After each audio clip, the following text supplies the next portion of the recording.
عندك الكبر أحدهما أو كلاهما فلا تقل لهما أف ولا تنهرهما وقل لهما قولا كريما واخفض لهما جناح الذل من الرحمة وقل رب ارحمهما كما ربياني صغيرا ربكم أعلم بما في نفوسكم إن تكونوا صالحين فإنه كان للأوابين غفورا. میرے محترم بھائی اور بزرگوں اور دوستوں، سورہ بنی اسرائیل کی یہ چند آیتیں ہیں. شروع میں تو کچھ اور یہ بیان کرنے کا ارادہ تھا، لیکن جب ان آیات پر نظر پڑی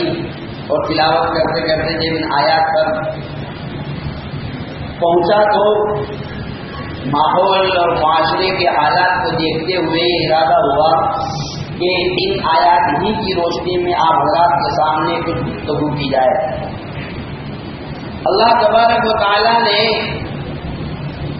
سب سے زیادہ اگر کسی چیز سے ڈرایا ہے تو وہ شرک ہے. قرآن کریم میں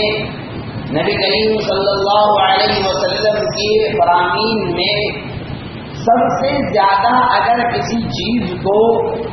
ڈرانے والے انداز میں بیان کیا گیا تو وہ شرک اور بت پرستی ہے، کیونکہ یہ ایک ایسا جرم ہے اور یہ ایک ایسا گناہ ہے کہ جس کے لیے معافی کا کوئی سوال ہی نہیں ہے، جس میں کوئی گنجائش نہیں ہے معافی کی. اس میں کتنا ہی بڑا جیگ لگا دو، ایک عجیب بات ہے. شرک اتنا بڑا گناہ ہے کہ اس پہ جیگ کسی کا بھی لگا لیا جائے گا، کتنے بڑے بزرگ کا، کتنے بڑے پیر کا، کتنے بڑے ولی کا، یہاں تک کہ اللہ نے انبیاء علیہ السلام سے بھی یہ اتھارٹی لے لی ہے کہ آپ کسی مشرک کے لیے دعائیں مغفرت کریں. یہ قرآن نے یہ بات کہی ہے، ما كان للنبي والذين آمنوا ان يستغفروا للمشركين ولو كانوا اولي قربى. کسی نبی کے لیے یا ایمان والوں کے لیے گنجائش نہیں ہے کہ وہ مشرکین کے لیے استغفار کرے، چاہے وہ ان کا قریبی رشتہ دار ہی کیوں نہ ہو. ایک بہت بڑا موضوع ہے، اس پر چونکہ بات نہیں کرنا ہے اس لیے زیادہ تفصیل میں بھی نہیں جانا ہے. اس کے بعد میں اللہ تبارک و تعالیٰ نے قرآن کریم میں جگہ جگہ پر شرک سے ڈرایا، اپنی عبادت کی طرف بلایا اور فوراً اس کے بعد میں جو حکم ارشاد فرمایا وہ والدین کے ساتھ حسن سلوک کا ارشاد فرمایا. یہاں پر بھی پہلے بارے میں بھی ذکر کیا، یہاں پر بھی تذکرہ فرمایا کہ سب سے پہلے تو فرمایا لا تجعل مع اللہ الہا آخر، اللہ کے ساتھ کسی دوسرے کو اپنا معبود مت بناؤ. اگر بناؤ گے تو کیا ہوگا؟ فتقعد مذموما مخذولا. اگر اللہ کے ساتھ کسی دوسرے کو معبود بناؤ گے تو تم ذلت اور رسوائی کے گڑھے میں جا کر گر پڑو گے. اور پھر حکم فرمایا وَقَضَىٰ رَبُّكَ أَلَّا تَعْبُدُوا إِلَّا إِيَّاهُ، اور اللہ نے حکم دیا کہ تم اس کے علاوہ کسی کی عبادت مت کرو. یعنی یہاں پر بھی توحید کا پیغام دینے کے بعد پھر فوراً فرمایا وَبِالْوَالِدَيْنِ إِحْسَانًا، والدین کے ساتھ اچھا سلوک کرو، والدین کے ساتھ اچھائی کے ساتھ پیش آؤ. تو سب سے زیادہ حضور صلی اللہ علیہ وسلم نے اللہ کی عبادت کے بعد جب آپ سے سوال کیا گیا کہ سب سے بڑی عبادت کون سی ہے، سب سے زیادہ بڑا گناہ کون سا ہے شرک کے بعد، تو آپ صلی اللہ علیہ وسلم نے والدین کی نافرمانی کرنے کو بیان فرمایا. آخر کیا وجہ ہے؟ قرآن نے والدین کے ساتھ حسن سلوک کرنے کی اتنی اہمیت کیوں دی اور جگہ جگہ والدین کے ساتھ اچھائی کا برتاؤ کرنے کا حکم کیوں دیا؟ حضور صلی اللہ علیہ وسلم سے بھی جب یہ بات ارشاد جب سوال کیا گیا یا رسول اللہ ماں باپ کا کیا حق ہے، تو آپ نے 2 جملوں میں سارے مسائل کا حل فرما دیا. فرمایا ہما جنتک و نارک وہی تیری جہنم، تیری جنت بھی ہے، وہی تیری دوزخ بھی ہے۔ دو جملوں میں آپ نے پورے مسئلے کا حل بیان فرما دیا۔ تیرے ماں باپ تیری جنت بھی ہے، تیرے ماں باپ تیری جہنم بھی ہے۔ یعنی اگر ان کے دل کو لے کر چلے گا تو جنت کی راہیں ہموار ہوگی، ان کے دل کو دکھا کر چلے گا جہنم کی راہیں ہموار ہوگی۔ اس لیے کہ اللہ تبارک و تعالیٰ سے بڑا محسن تو انسان کا خود ہو نہیں سکتا ہے۔ حضور صلی اللہ علیہ وسلم سے بڑا محسن اس امت پر کوئی نہیں ہو سکتا ہے۔ لیکن انسان جب دنیا میں آتا ہے تو اسباب کے درجے میں، آپ میرے الفاظ سے سوچیں، اسباب کے درجے میں والدین سے بڑا محسن دنیا میں انسان کا کوئی نہیں ہے۔ جو خدمات ماں باپ اپنی اولاد کے لیے انجام دیتے ہیں، جو تکالیف ماں باپ اپنے بچوں کے لیے اٹھاتے ہیں، اپنے بچوں کو اچھا دیکھنے کے لیے، ان کو اچھا بنانے کے لیے، ان کی راحت کے لیے، ان کے سکون کے لیے، ان کے اطمینان کے لیے ماں باپ کو خدمت انجام دیتے ہیں، اور جو تکلیفوں کا سامنا وہ کرتے ہیں وہ صرف اور صرف ماں باپ ہی کر سکتے ہیں، ان کے علاوہ کوئی نہیں کر سکتا۔ یہی وجہ ہے، آپ نے دیکھا ہوگا بہت سارے لوگ گود لیے ہوئے ہوتے ہیں، کبھی بڑا کو بڑا گود دے دیا، بڑا کو بڑا گود دے دیا، ذرا سی بھی انبن ہوئی، ذرا سی بھی کچھ بات ہوئی تو بات فوراً کہاں آ کر ختم ہوتی ہے؟ آپ کو معلوم ہے، فوراً بات یہاں آ کر ختم ہوتی ہے، ارے میں تمہاری اصلی اولاد نہیں ہوں نا، اس لیے تم میرے ساتھ ایسا کر رہے ہو۔ یا پھر ماں باپ بھی کہتے ہیں بیٹا تمہاری اصلی اولاد نہیں ہے نا، گود لیا ہوا ہے، اس لیے تمہارے ساتھ ایسا سلوک کر رہا ہے، فوراً یہ بات آتی ہے۔ تو اس معلوم یہ ہوا کہ اللہ تبارک و تعالیٰ نے اپنی اولاد اور ماں باپ اور ان کی اولاد کے درمیان میں جو ایک محبت کا علاقہ اور جو ایک محبت کا رشتہ قائم اور دائم فرمایا ہے، وہ ایسا ہے جو صرف انہی کے ساتھ ہو سکتا ہے، ان کے علاوہ کسی کے ساتھ نہیں ہو سکتا۔ سگے بھائی میں آپ کو یہ محبت نہیں مل سکتی ہے، سگے بھائی بہن میں نہیں مل سکتی ہے، سب چچا بھتیجے میں نہیں مل سکتی ہے، دادا پوتے میں نہیں مل سکتی ہے، نانا نوازے میں نہیں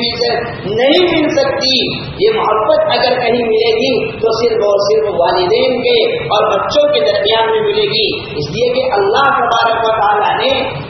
اس کی اہمیت کو بیان فرمایا، نبی کریم صلی اللہ علیہ وسلم نے ان کی عظمتوں کو بیان فرمایا۔ آخر کیا وجہ ہے؟ حضور صلی اللہ علیہ وسلم کے پاس صحابہ کرام تشریف لائے، ایک صحابی آئے اور جہاد میں جانے کی آپ صلی اللہ علیہ وسلم سے اجازت مانگی، جبکہ جہاد کتنا بڑا فریضہ ہے اور کتنی اہم چیز ہے۔ ہمارے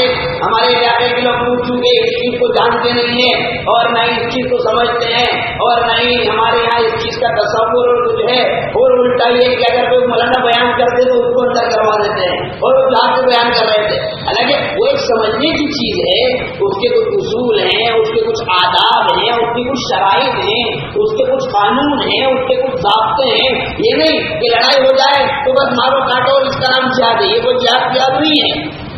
اس کے ایک اپنی شرائط میں، وہ ایک مکمل دستور ہے قرآن کا، اور ایک مکمل نظام ہے قرآن کا۔ یہ نہیں کہ یعنی اتنا ڈرا دیا گیا ہے کہ ہمارے مولویوں کو بیچاروں کو لفظ جہاد زبان پر ممبر پر لانے میں اتنا ڈر لگتا ہے کہ مولانا نے فتح الدین نے اب اس کو بیان کر دیا، اب کل نہ کہیں کوئی نہ کوئی CBI والا آتا ہے، اتنا ڈرا دیا گیا۔ بہرحال اس موضوع پر بھی ہمیں گفتگو نہیں کرنا ہے۔ تو حضور صلی اللہ علیہ وسلم کے پاس ایک صحابی آئے اور پوچھا، یا رسول اللہ میں جہاد میں جانا چاہتا ہوں۔ آپ صلی اللہ علیہ وسلم نے پوچھا کہ تیرے والدین زندہ ہے؟ کہاں زندہ ہے؟ فرمایا جاؤ وہی جا کر جہاد کر، یعنی انہی کی خدمت کر۔ ابھی چونکہ سب کے اوپر جہاد فرض نہیں ہے، جہاد اس وقت فرض کفایہ ہوتا ہے، سب پر جب فرض نہیں ہوتا ہے تو ایسی صورت میں حضور صلی اللہ علیہ وسلم نے کہا کہ تم ادھر مت جاؤ، تم ادھر جاؤ، والدین کی خدمت کرو۔ ہاں جس دن فرض عین ہو جائے، ہر فرد بشر پر جب وہ فرض ہو جائے، واجب ہو جائے، پھر تو اس وقت میں ہر حال میں نکلنا سب پر ضروری ہوتا ہے۔ بہرحال تو حضور صلی اللہ علیہ وسلم ان صحابی کو جو آپ سے اس کی اجازت لینے کے لیے آ رہے ہیں، آپ ادھر بھیج رہے ہیں، یہیں سے ایک مسئلہ اور معلوم ہو گیا۔ ہمارے دعوت کے کام کرنے والے ساتھیوں کے لیے بڑا اہم مسئلہ ہے ہم کسی کے بعد تشریف کے لیے جاتے ہیں اور وہ ایسی کوئی مجبوری ہمارے سامنے رکھ دے جو واقعتاً مجبوری ہے، جیسے کسی نے کہا یار بھائی جان میرے والد صاحب بیمار ہیں، ان کی دوا لانے والا کوئی نہیں ہے، میری والدہ بیمار ہے، ان کا دیکھ ریکھ کرنے والا کوئی نہیں ہے، میں ایک لوٹا ہوں، میں ہی ہوں۔ اب وہاں پر فضائل بیان نہیں کرنا، یہ مسئلہ ہم سن لیں، یہ مسئلہ ہم دھیان سے سن لیں، میں کسی کی مخالفت نہیں کر رہا ہوں۔ حضور صلی اللہ علیہ وسلم نے جو بات ارشاد فرمائی اس کے روشنی میں فقہاء نے اور مفتیان نے کرام نے جو مسئلہ نکالا ہے وہ مسئلہ آپ کے سامنے بیان کر رہا ہوں، ورنہ کل کو آپ میرے اوپر فتویٰ نہ دے دو کہ مولانا کو تبلیغ جماعت کی برائی کر رہے تھے۔ آج کل یہ ہو چکا ہے، آپ ذرا کی کوئی بات بیان کرو لوگ فوراً فتویٰ ڈالتے ہیں، فتویٰ کو تو ایسے اپنے تھیلوں میں لے لے کے گھومتے ہیں گویا ان کے گھر میں فتویٰ کی خوشی پھینک کری ہے، کسی پر کوئی بھی فتویٰ ڈال دیتے ہیں۔ تو حضور صلی اللہ علیہ وسلم کا یہ تلقین فرمانا اس بات کی پہچان ہے، علامت ہے کہ اگر کوئی شخص ہمارے سامنے ایسی کوئی مجبوری بیان کرے جو واقعتاً مجبوری ہے تو ہمارا کام یہ کہ ہم اس کے اس کام میں تعاون کریں، ہماری خوش اخلاقی یہ ہے کہ ہم اس کا اس کام میں سپورٹ کریں۔ اب یہ نہیں اب اس سے یہ کہیں کہ بھائی جان اگر یہ بات ہے کوئی بات نہیں، میرے لائق کوئی خدمت ہو، میرے لائق کوئی کام ہو، دوا کے لیے پیسے ہے یا نہیں ہے، آپ والدہ کے لیے آپ لا رہے ہو وہ لا رہے ہو، آپ کہو تو میں انار بھجوا دیتا ہوں، فروٹ بھجوا دیتا ہوں، تھوڑا بہت سامان بھجوا دیتا ہوں، ڈاکٹر صاحب سے میرے اچھے تعلقات ہیں ان سے فون لگا کے بات کروا دیتا ہوں، آپ کا تھوڑا بل کم ہو جائے گا، یہ خوش اخلاقی ہم ان کے سامنے اس اخلاق کے ساتھ پیش آئیں گے تو اس کا دل اور زیادہ نرم ہوگا، ہم اس کو زبردستی کر کے کرنے تشکیل کرنے کی کوشش نہ کریں۔ بہرحال تو والدین قرآن کریم نے جو بات ارشاد فرمائی خاص طور پر قرآن نے جو امت کو یاد دہانی کرائی ہے وہ کیا ہے؟ اما یبلغن عندک الکبر احدہما او کلاہما فلا تقل لہما اف ولا تنہرہما، یہ ہے خاص طور پر کہ والدین کو سب سے زیادہ ضرورت آپ کی کب پڑتی ہے؟ جبکہ والدین آپ کی کمائی پر جی رہے ہوتے ہیں۔ آپ ذرا غور کیجیے، جب وہ بستر پر لیٹ جاتے ہیں ان کے ہاتھ پیر نے کام کرنا بند کر دیا، ان کے دماغ نے کام کرنا بند کر دیا، بڑھاپے کی وجہ سے وہ آپ صحیح ڈھنگ سے سن نہیں سکتے ہیں،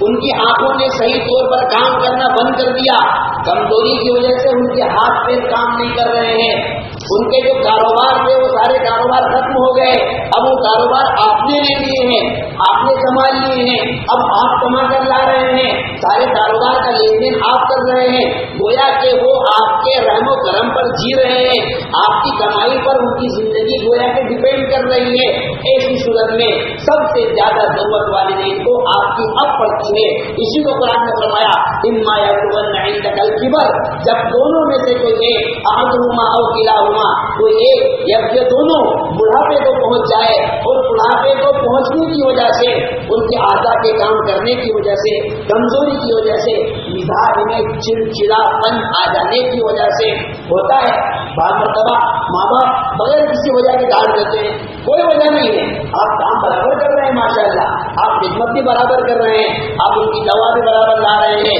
آپ ان کو ہاسپٹل لے جانا برابر کر رہے ہیں، ان کی ساری ضروریات کا انتظام آپ برابر کر رہے ہیں، لیکن بڑھاپے کی وجہ سے کمزوری کی وجہ سے مزاج میں تھوڑا تیکھاپن آ گیا، والدہ نے ڈانٹ دیا، والد صاحب نے ڈانٹ دیا، فرمایا قرآن کریم نے فرمایا ولا تقل لهما اف، تو تمہارا کام یہ ہے اگر واقعتاً تم اپنے ماں باپ کی فرما بردار اولاد ہو تو ان کے بلا وجہ ڈانٹنے پر بھی ایک رتی برابر بھی ان کی شان میں گستاخانہ کلمہ مت کہو۔ حضرت علی رضی اللہ تعالیٰ عنہ نے یہاں تک فرما دیا کہ اگر اللہ کے نزدیک لفظ اف جو قرآن نے بیان کیا اگر اس سے بھی بڑا کوئی جملہ ماں باپ کی عظمت کو بیان کرنے کے لیے ہوتا تو اللہ اسی کلمے کو اور اسی جملے کو قرآن میں بیان کرتا، لیکن یہی سب سے بڑا جملہ ہے ماں باپ کی عظمت کو بیان کرنے کے لیے، اور تب ہے جبکہ وہ بلا وجہ ڈانٹے، کوئی وجہ پر ڈانٹنے میں تو گنجائش ہی نہیں ہے، اگر وہ قصور پر ڈال رہے ہیں، غلطی پر ڈال رہے ہیں، تب تو پروف کرنے کی گنجائش ہے ہی نہیں۔ اسی لیے حضور صلی اللہ علیہ وسلم نے جب ماں باپ کی عظمت کو بیان فرمایا، ایک صاحب نے سوال کیا وہی ظلما، اگر وہ ظلم کرے تو ظلم کرے کا مطلب یہ ہے کہ بلا وجہ ڈانٹتے ہیں، بلا وجہ مارتے ہیں، تو حضور صلی اللہ علیہ وسلم نے فرمایا وہی ظلما، چاہے وہ ظلم کرے، یعنی چاہے وہ بلا وجہ ڈانٹے، بلا وجہ مارے، تب بھی تمہارے اندر انتقام کے جذبات نہیں ہونا چاہیے، بدلے کی بھاؤنائیں والدین کے ساتھ نہیں ہونا چاہیے، اس لیے کہ تم کو یاد کرنا ہے۔ قرآن کریم نے بیان فرمایا وَقُلْ لَهُمَا قَوْلًا كَرِيمًا، اور ان کے ساتھ تم نرم بات کرو، اور وَاخْفِضْ لَهُمَا جَنَاحَ الذُّلِّ مِنَ الرَّحْمَةِ، جب ان کے سامنے بات کرو تو کیسی بات کرو؟ جیسے غلام اپنے آقا کے سامنے بات کرتا ہے، ایک نوکر اپنے سیٹ کے سامنے بات کرتا ہے، ایک چھوٹا اپنے بڑے کے سامنے بات کرتا ہے، ایک ملازم اپنے بڑے ادھیکاری کے سامنے کس انداز سے بات کرتا ہے، کیسے ادب سے بات کرتا ہے۔ ماں باپ اس سے زیادہ حقدار ہیں۔ ارے ایک آدمی آپ کو 10,000 روپے مہینے کی تنخواہ دیتا ہے تو آپ اس کا اتنا ادب کرتے ہیں، اتنا احترام کرتے ہیں، دکان پہ اس کے گھستے ہی آپ کھڑے ہو جاتے ہیں، اس کے لیے پانی لے کر آتے ہیں، اس کے کہنے پر اٹھتے ہیں، اس کے کہنے پر بیٹھتے ہیں۔ تو یہ ماں باپ جنہوں نے وہ ماں جس نے کہ پیدائش سے پہلے 9 مہینے تجھے پیٹ میں پالا، اس کے بعد گرمی اور سردی کی مشقتیں برداشت کر کے تجھے ہر قسم کی راحت دینے کی کوشش کی، وہ باپ جو تیرے لیے روزے میں، گرمیوں کے روزے میں ٹھیلا چلا کر،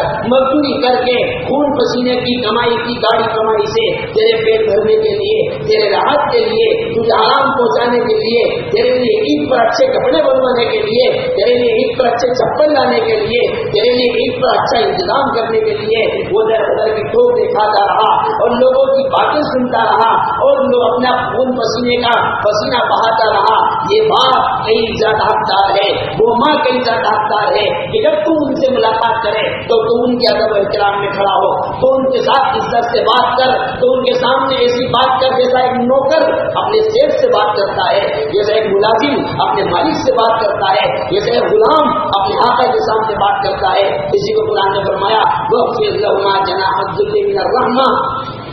اور فرمایا وَقُلْ رَبِّ ارْحَمْهُمَا كَمَا رَبَّيَانِي صَغِيرًا۔ اللہ تبارک و تعالیٰ فرماتا ہے یاد کرو بچپن کی ان قربانیوں کو جو ان والدین نے تمہیں راحت پہنچانے کے لیے دی، یاد کرو ان پریشانیوں کو جو تمہیں آرام پہنچانے کے لیے انہوں نے اٹھائی۔ رات میں جب گرمی ہوا کرتی تھی تو وہ نہیں سوئی اور اپنے ہاتھ سے، اپنے دوپٹے سے، اپنے کپڑے سے، اپنے تولیے سے گھر میں جو ملا اس سے تجھے اس نے ہوائیں کی تاکہ تو بیدار نہ ہو جائے۔ سردی میں جب انتظام نہیں ہوتا تھا لحاظ کا، جب انتظام نہیں تھا چادر کا، اس نے اپنا اوڑھنا، اپنی دوپٹہ تیرے بدن پر ڈال دیا تاکہ تجھے سردی نہ لگے۔ جو برسات میں جب مکان چھت کا جب ٹپکتا تھا اور گھر گیلا ہو جاتا تھا تجھے سوکھے میں سلانے کے لیے اس نے کیا نہیں کیا، تیرے لیے جھولے کا انتظام کیا، تیرے لیے دودھ کا انتظام کیا، ہر راحت کو پہنچانے کے لیے جب اس نے تیرے لیے کیا ہے۔ آج وہ محتاج ہے تیری خدمت کے،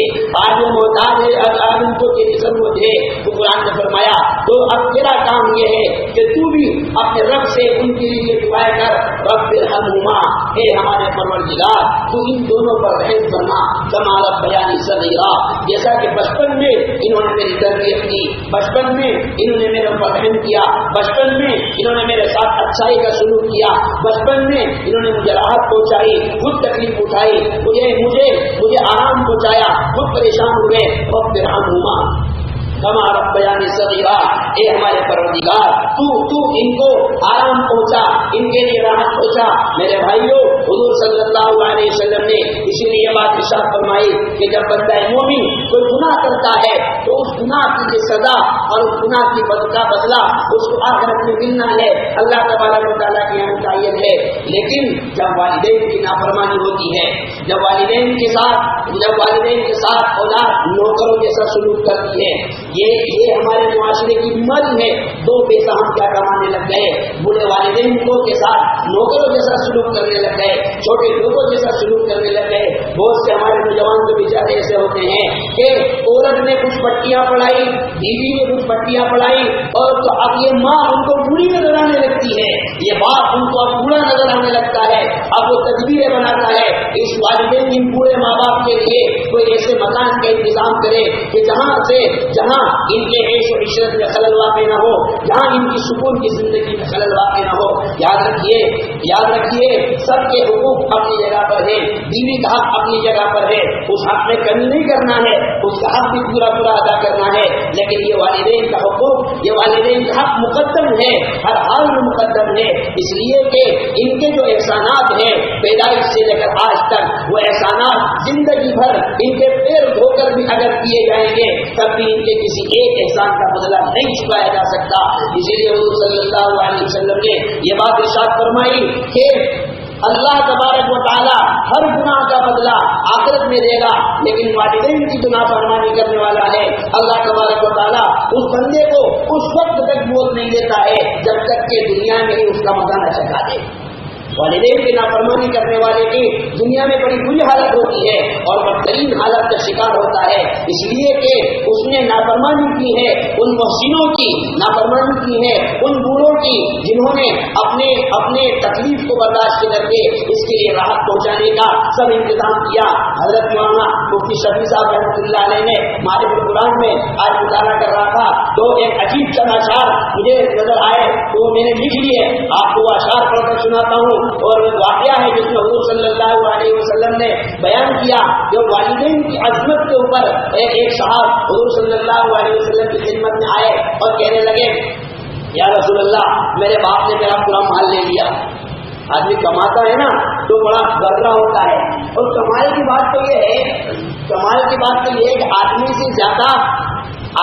زیادہ گرا شوہر کے مال پر عورت تو ہوتا ہے, جبکہ عورت کو تو شوہر کے مال پر اترانے کا کوئی حق ہی نہیں ہے. اگر کسی کے مال پر فخر کرنے کا حق ہے تو ماں باپ کو ہے کہ وہ اپنی اولاد کے مال پر فخر کرے, عورت کو تو اترانا ہی نہیں چاہیے. ٹھیک ہے آپ کا شوہر ہے وہ کما رہا ہے, بہت اچھی بات ہے, لیکن ان والدین کے احسانات کو اور ان والدین کے حقوق کو کبھی فراموش نہیں کیا جا سکتا, اور ان والدین کی وہ ساری باتیں کبھی بھلائی نہیں جا سکتی جو انہوں نے اس بچے کی یا راحت اور آرام کے لیے اٹھائی تھی. چنانچہ وہ آئے حضور صلی اللہ علیہ وسلم کے پاس اور کہنے لگے یا رسول اللہ میرے باپ نے میرا سارا مال لے لیا. آپ صلی اللہ علیہ وسلم نے کہا جاتا ہے باپ کو بلا کر لا. تو جب وہ بلانے کے لیے گئے حضرت جبرائیل علیہ السلام اتنے میں آپ صلی اللہ علیہ وسلم کے پاس آئے اور کہنے لگے یا رسول اللہ جب وہ آدمی آئے گا تو اس نے اپنے دل میں کچھ اشعار کرے ہیں, ابھی وہ زبان پر نہیں لایا ہے, ابھی دل میں اس نے کچھ اشعار سوچے ہیں, ذرا آپ اس سے وہ اشعار کو سننا. چنانچہ جب وہ صاحب آئے اور حضور صلی اللہ علیہ وسلم کی خدمت میں حاضر ہوئے تو حضور صلی اللہ علیہ وسلم نے ان سے پوچھا کیوں بھائی کیوں ظلم کرتے ہو, اس کا مال کیا کرتے ہو؟ یا رسول اللہ ٹھیک ہے میں اس کا مال لیتا ہوں لیکن کہاں خرچ کرتا ہوں, اس کی پھوپھی پر خرچ کرتا ہوں, اس کی خالہ پر خرچ کرتا ہوں, اس کے قریبی رشتے داروں پر خرچ کرتا ہوں, میرا اپنا کوئی مقصد اس میں نہیں ہے. حضور صلی اللہ علیہ وسلم نے فرمایا یہ بات تو حقیقت یہی ہے, یعنی تم کوئی غلط نہیں کرتے ہو. پھر آپ نے پوچھا اچھا چلیے بتائیے وہ کچھ اشعار جو تم نے دل میں سوچے ہیں اور کچھ دل میں کچھ لے کر آئے ہو ابھی تک تمہاری زبان پر بھی نہیں آئے ہیں, ذرا پڑھ کر سنائیے. تو کہنے لگے یا رسول اللہ ہم آپ کی تصدیق کرتے ہیں ان باتوں میں جو آپ ہمارے سامنے بیان کرتے ہیں. اللہ تبارک و تعالیٰ کیسا عالم الغیب ہے کہ وہ اشعار میرے دل میں سوچے ابھی میری زبان پر بھی نہیں آئے, اور فرشتے کے ذریعے حضرت جبرائیل کے ذریعے سے آپ کو خبر پہنچا دی کہ میں نے کیا اشعار پڑھے. چنانچہ انہوں نے وہ اشعار پڑھے غدوتک مولودا ومنتک یافعا تعل بما اجن علیک وتنحل, میں نے تجھے بچپن میں غذا دی اور جوان ہونے کے بعد بھی تمہاری ذمہ داری اٹھائی, تمہارا سب کھانا پینا میری ہی کمائی سے تھا. اذا لیلۃ ضاقت بالسوق لم ابک لسقمک الا سائرا فتململ, جب کسی رات میں تمہیں کوئی بیماری پیش آ گئی تو میں نے تمام رات تمہاری بیماری کے سبب بیداری اور بےقراری میں گزار دی. کأنی انا المغلوب دونک بالذی ترید به دونی بعیدی تمہل. گویا کہ تمہاری بیماری مجھے ہی لگی ہے, تمہیں نہیں ہے, جس کی وجہ سے میں تمام شب روتا رہا. یعنی جب تو بیمار ہوتا تھا تو بیماری تیری بیماری نہیں تھی, میری بیماری تھی. میں پوری رات تیری بیماری کی وجہ سے جاگتا تھا. تو خاف الرضا نفسی علیک وانها لتعلم ان الموت وقت مؤجل. میرا دل تمہاری ہلاکت سے ڈرتا رہا, حالانکہ میں جانتا تھا کہ موت کا ایک دن مقرر ہے, پہلے پیچھے نہیں ہو سکتی. فلما بلغت السن والغایۃ التي الیها متى ما كنت فيك اؤمل. پھر جب تم اس عمر اور اس حد تک پہنچ گئے جس کی میں تمنا کیا کرتا تھا, جب تم اس عمر کو پہنچے, یعنی جب تم جوان ہو گئے. ہر ماں باپ کی تمنا ہوتی ہے میرا بچہ جوان ہو جائے, کچھ کمائے گا, کچھ لائے گا, تو ہمارے لیے بڑھاپے کا سہارا ہوگا. تو کیا ہوا جب تو جوان ہوا تو تم نے کیا کیا؟ جعلت جزائی عزة وفصاحة كأنك أنت المنعم المتفضل. تو تم نے میرا بچہ سختی اور سخت کلامی بنا دیا, گویا کہ تم ہی مجھ پر انعام و احسان کر رہے ہو. جب تم جوان ہو گئے تو تم میرے ساتھ بدسلوکی کرنے لگے اور میرے ساتھ تانا اور تشویش سے بات کرنے لگے. وَلَيْتَكَ إِذَا لَمْ تَرَ حَقَّ عُقُوبَتِي فَعَلْتَ كَمَنْ جَارُ الْمَصَائِبِ يَفْعَلُ. کاش اگر تم میرے سے میرے باپ ہونے کا حق ادا نہیں ہو سکتا تو کم از کم ایسا ہی کر لیتے جیسا کہ ایک شریف پڑوسی کیا کرتا ہے. ارے تم میرے باپ ہونے کا حق ادا نہیں کر سکتا تو کم از کم اتنا ہی میرے ساتھ احسان کر لیتا جیسا کہ ایک شریف پڑوسی, ایک اچھا پڑوسی اپنے پڑوسی کے ساتھ احسان کرتا ہے. فَأَوْلَيْتَنِي حَقَّ الْجِرَارِ وَلَمْ تَكُنْ عَلَيَّ بِمَالٍ دُونَكَ مَا لَكَ تَبْخَلُ. تو کم از کم مجھے پڑوسی کا حق تو دے دیا ہوتا اور خود میرے ہی مال میں میرے حق میں بخل سے کام نہ لیا ہوتا. رسول اللہ صلی اللہ علیہ وسلم نے یہ اشعار سنے اور انہوں نے جب آپ صلی اللہ علیہ وسلم کے اشعار سن کر فرمایا تو آپ صلی اللہ علیہ وسلم نے اس کو بھی دھکا دیا اور فرمایا سن انت ومالک لابیک, انت ومالک لابیک, تو اور تیرا سارا مال تیرے باپ کا ہے. کیا فرمایا؟ تو اور تیرا سارا مال تیرے باپ کا ہے. یہیں سے مفتیان فقہاء کرام نے یہ مسئلہ نکالا اور یہ مسئلہ ہم سب کو یاد ہونا چاہیے کہ اگر اولاد اپنا کاروبار الگ کر لے اور خوب اچھا کاروبار ہو جائے تب بھی باپ زندہ ہے, اس باپ کو اختیار ہے کہ اپنی اولاد کے اس مال میں سے جتنا چاہے لے لے. اور واقعی میں اگر اولاد ایک ہوگی تو وہ ایک حرف نہیں کہے گی, وہ کہے گی ہاں بدنی تو آپ ہی کا ہے. اچھی اولاد کا کام یہ ہے, آج تو آپ ہی کا خدمت کے لیے ہے, یہ تو آپ ہی کا احسان ہے, یہ تو آپ ہی کی محنت کا ثمرہ ہے, آپ ہی کی محنت کا نتیجہ ہے. اب میں آپ کو کیا بتاؤں, میرے پاس ایک کیس آیا, ایک دم نیک اور دیندار اور شریف گھرانے کے کہلائے جانے کے لوگ جن کے اوپر یہ کہیں سمجھیے کہ دینداری کی مہر لگی ہوئی, تو ان کو اچھی شرافت کے نام سے جانتے ہیں. باپ کا بھی میرے پاس فون آیا اور بیٹے کا بھی میرے پاس فون آیا, دونوں نے الگ الگ فون لگایا اور یہ کہہ کر لگایا, باپ کہتا ہے کہ بیٹے کو پتہ نہیں چلنا چاہیے اور بیٹا کہتا ہے کہ والد صاحب کو پتہ نہیں چلنا چاہیے. دونوں نے اپنے اپنے طور پر مسئلے پوچھے. بیٹا اس انداز سے مسئلہ پوچھتا ہے کہ میں نے جو کمایا ہے اس میں باپ کا کوئی حق نہیں ہے, اور باپ بیچارہ اس انداز سے مسئلہ پوچھتا ہے کہ مولوی صاحب میں نے یہ کرتے دیا, اب بتاؤ شرعاً میرا کوئی حق ہے نہیں. میں نے ان سے کہا شرعاً کی جہاں تک کی بات ہے, آپ جو بتلا رہے ہیں اتنا کر کے دیا ہے, اگر آپ نے 1 روپیہ بھی نہیں دیا کاروبار کرنے کے لیے تب بھی آپ کا حق ہے کہ اپنے بیٹے کے مال میں سے آپ جتنا چاہے لے سکتے ہیں. آپ کا حق ہے, وہ آپ کی اولاد ہے, کیونکہ حضور نے فرمایا انت ومالک لابیک, کہ تو اور تیرا سارا مال تیرے باپ کا ہے. تو میرے بھائی, ہمارے والدین جن کے والدین زندہ ہیں ان کو قدر کی نگاہوں سے دیکھو, ان کی خدمت کرو, اور اللہ تبارک و تعالیٰ نے ان کی خدمت کے پیچھے ہمارے کتنے راز پوشیدہ کر رکھے ہیں اور کتنی نعمتیں چھپا کر رکھی ہے. جنت کے دروازے انہی کی خدمت سے کھلنے والے ہیں, جنت کا داخلہ انہی کی خدمت کے بلبوتے پر ہونے والا ہے. اس لیے ہماری ذمہ داری ہے اپنے ماں باپ کی قدر کرے. خاص کر میں درخواست کروں گا اپنے نوجوان معاشرے سے, نوجوان بچوں سے, اور وہ بچے جن کی نئی شادیاں ہوئی ہے ان سے بھی درخواست کروں گا کہ اللہ کے واسطے اپنے ماں باپ کے ساتھ جاہلانہ سلوک مت کرو, ان کے ساتھ نوکروں کا سلوک مت کرو,